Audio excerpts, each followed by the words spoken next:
Tired of manually compiling your team's time tracking data? Let's transform chaotic Clockify reports into organized Excel spreadsheets in under 90 seconds. First, log into your Clockify account using your credentials.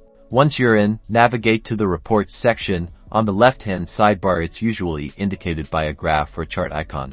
Now, it's time to generate the report you want to export. Use the available filters, such as date range, users, projects, or tags, to specify the exact data you need. For example, you might want to see all billable hours tracked for a particular project last month. Choose the type of report you need. For a comprehensive breakdown, the detailed report is often the best choice.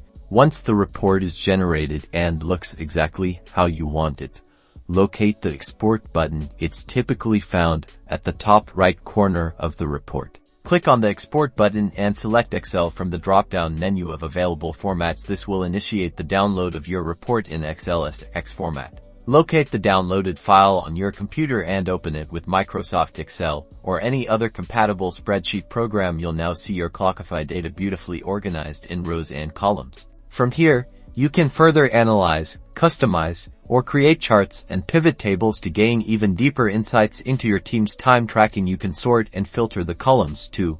And that's it. You've successfully exported your Clockify report to Excel. Now you can efficiently manage and share your time tracking data. Don't forget to like and subscribe for more helpful tutorials.